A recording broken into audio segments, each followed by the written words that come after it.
Welcome back to the Deep Dive. And today we've got another episode of Occult Archives, where we look at the scariest, spookiest, weirdest, wildest books that history has to offer. The books behind the books. And today we are diving into a book called Jewish Magic and Superstition. It's so much the book itself, right?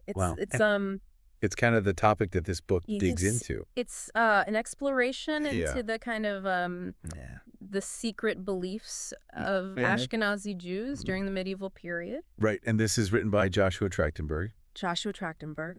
And it's, I mean... This is a dense book. It's an amazingly interesting book. It is. It's a huge book. And it's dense. It is. It's not an easy read. No, you have to be prepared. Yeah. You have to be ready to go on this journey with her. I started reading this book, you know, kind of casually like I do with some of these other books for Occult Archives. And I was like, wait a second. I need to This one needs some time. I need to actually sit down and take notes and Yeah, you got to be highlight stuff and put tabs in it and stuff because there's just so much here. Yeah. And it's you know, it's not an easy read, as you said. I mean, he's covering hundreds and hundreds of years of history here, and pulling from a lot of different sources, number of sources. Yeah, I mean, he's pulling from like the Talmudic writings, medieval rabbinic literature. Right. So he's going deep. Yeah, like some real deep cuts here. Yeah. So yeah, I mean, this is a real deep dive, and we're going to try to do what we do the best we can here to kind of like pull out some of really interesting stuff. To extract some of those key aspects of the beliefs of the Ashkenazi Jews. So let's just dive right in and talk about how Jewish sorcery was seen by the outside world. By outsiders, and it's interesting that he brings up that a lot of these accusations of sorcery against the Jews were not necessarily based on like real evidence of that. Right, they weren't like, oh, hey, I saw so-and-so doing this crazy magic thing. Yeah, there wasn't like a community watch, you know, spying on people and saying, like, hey, we saw him mixing up some crazy potion that's going to, you know, destroy Christianity or something. Yeah, right. It's more nuanced than that. Right, and so so what Trachtenberg is saying is that it was more like it grew out of the church's campaigns against heresy and witchcraft. Right. So this is all part of this kind of like building up this idea, image of the sorcerer. Yeah. And so they needed a villain. In this story, they needed a boogeyman. Right. So they chose the Jews. And so before the Inquisition, if there was an accusation of sorcery against someone, a Jewish person, the secular authorities would handle it like they would any other crime. Right. Yeah, if you were accused of poisoning somebody, or some other harmful act, you'd be brought up on those charges. Right. And that was so then sorcery was at the time. Then as the church kind of like as the church gets more powerful, more power, the sorcery becomes more linked to like it becomes like devil worship, anti-Christian activities. Right. Like there's trying to literally harm Christians.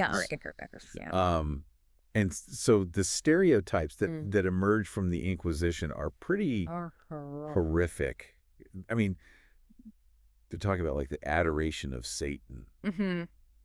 Desecration of the host. Yeah, like the infant sacrifice, cannibalism. Like using human blood and fat in potions and all these things. And and what's interesting is there's this constant recurring motif of child sacrifice. And this importance of human blood. And it's interesting because they are like projecting their own fears onto this. Because they are the ones who are like, well, this is basically like drinking the blood, eating the body. A blood libel comes from. And so this is really interesting because it's a way of like taking your own fears and projecting them and like onto somebody else, villainizing the other. And I think it speaks to this kind of larger tendency to to look for scapegoats. Right. Or to look for... Especially when... To demonize the other. Yeah, when you're facing a kind of like... Right, or when we're facing a crisis of faith, or a crisis of identity. And the church was facing that. They were facing a lot of those things at that time. Yeah, so they needed someone to blame. Which is really, it's a tale as old as time, right? And so you mentioned the blood libel. And it's interesting because it just pops up again. It just keeps popping up. And again and again. And we see that even today. With QAnon and other conspiracy theories. Right. It's like the same kind of... recirculate these blood libel ideas. Yeah. It's wild.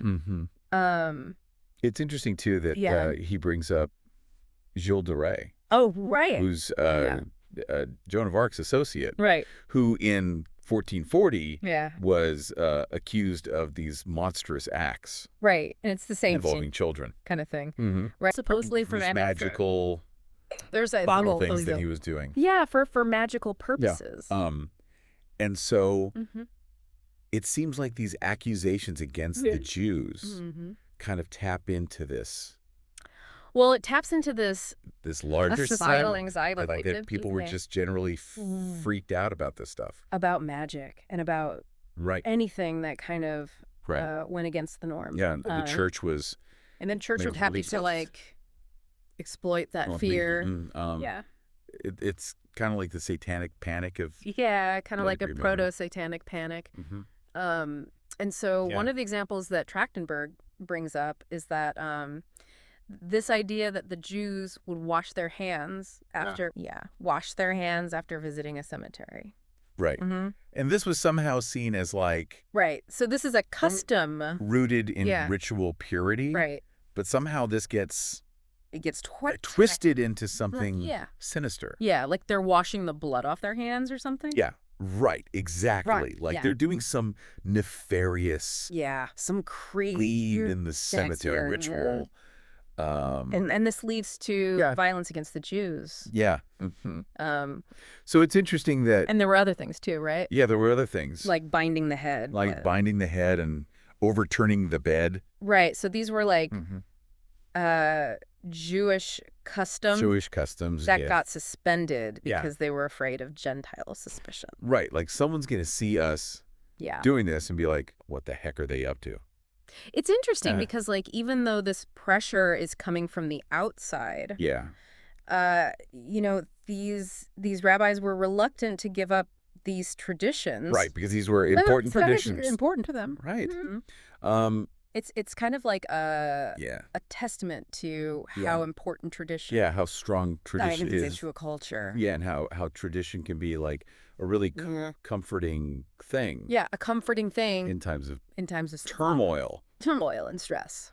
And so even Passover got affected by this. Like the ritual cleansing of the public oven in Provence was apparently neglected because the Gentiles thought. Yeah, because they were suspicious of it. Yeah, like what are they doing? They thought it was like a magic. They're putting a curse on us. Ritual. Right. And that's the thing. Yeah. They're always like, the thing. Is that they're always like looking for ways to interpret Jewish practices as harmful. Yeah. And this fear was so bad that... Well, it got so bad that when fires would break out in Jewish homes... The neighbors... Gentiles wouldn't help put it out. And they were actually like... Good, let them burn. Good, let them burn. Right. Because they thought that the Jews... sorcerers... were trying to like... to curse them. Christendom. Right. And this actually led to the rabbis becoming more lenient about violating the Sabbath. Yeah, they were like, look, if there's a fire, you put it out. You put it out. It doesn't matter. It doesn't matter. If it's the Sabbath or not. If it's the Sabbath... We got to save lives here. You've got to save lives. Right. And they even were burying ritually slaughtered lambs in secret. Yeah. They didn't want anyone to know. So they didn't want anyone to think that they were doing these things. Yeah. Don't let them know we're killing lambs. Yeah. Because they're going to think we're doing magic. Right. But then there were some customs that just persisted. Yeah. Like no matter what. Some customs just yes. stop. Like the throwing clods of earth during mourning. They just couldn't get rid of that. It was too deeply ingrained. I think it speaks to the power of tradition. Yeah. So we've talked about how Jewish sorcery was seen by the outside world. The outside world. But what did the Jews themselves consider? What did they consider forbidden magic? Forbidden magic, right? And so there was a 16th century legal scholar. Yeah, Moses Israelis, who had a really... He said that that there's 3 sources of magical arts. Right. God, science, and nature. And so he even included the invocation of heavenly princes. Included the invocation of heavenly princes? Like angels and stuff? Yeah. Through holy names as part of this? Yeah. So that's a pretty broad... That's a very broad definition. Right. Yeah. Like he's saying, like, yeah, if you're using holy names to do stuff, that could be... That could be magic. Magic. Yeah. So what was the...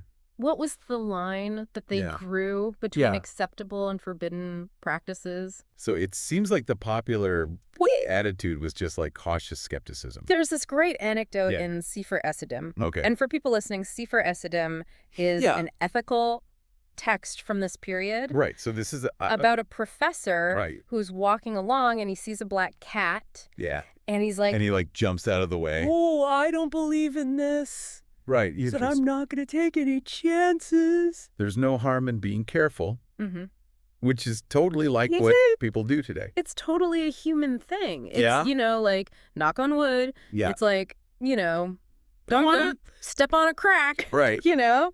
Yeah. You want to walk under a ladder. It's like those little things that are just in case. Just in case, yeah. Right. But when it came to actual prohibitions? It seems like they mostly were referring back to the Torah. Right. So the first 5 books. Yeah, the Pentateuch. And they were like, okay, well, the Torah forbids these. The Torah forbids these forms of magic. Ancient forms of magic. But these later opinions are saying that. But nowadays, there's no magic. Right. It's all just vanity. It's all just BS.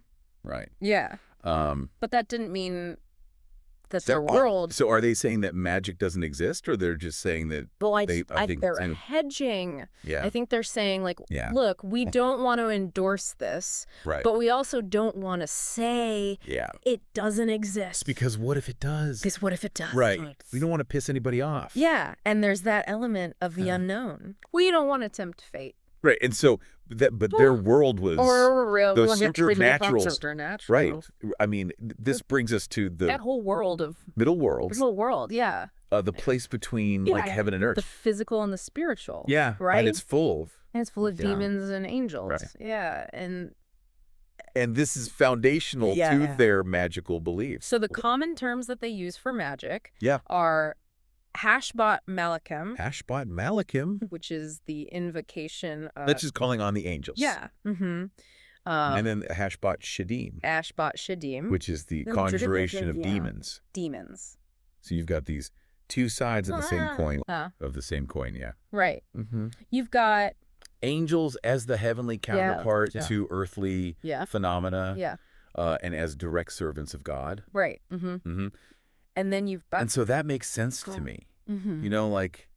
You call on the angels to help you out? You know, they're God's helpers. Right? They can make things happen. And they can make things happen. And then the demons? I'm like, the demons are these kind of like scary figures drawn from this more animistic folk imagination. Boogeyman? Yeah, kind of like boogeymen. Right. And they're capable of influencing fortune, right? Right. Good or bad? Good or bad. Yeah. So Talmudic Judaism has a whole very detailed demonology. It's crazy how into demons. They're classifying the different types of demons. Yeah. They're describing their characteristics, giving them... Crazy the level of detail that they go into. It's wild. Right. And they were influenced by a lot of different... They were influenced by Egyptian, Babylonian cultures too, right? Persian folklore. So it's not like they came up with this stuff on their own. Yeah, and it's interesting because, like, mixture of all these things you have to talk about Yeah, they're taking influence from... They need to, like, control... They're taking influences from all over the place and then turning it into their own unique thing. But then they're like, but don't mess with demons. But at the same time, you're saying, don't mess with demons. They're bad. Yeah, the rabbis were really opposed to demon magic. Like, the rabbis were like, no, no, no. Yeah, they were like, no, no, no. This is not... But some of them did. This is not a good idea. Right. Yeah, some of them did. Like, they couldn't.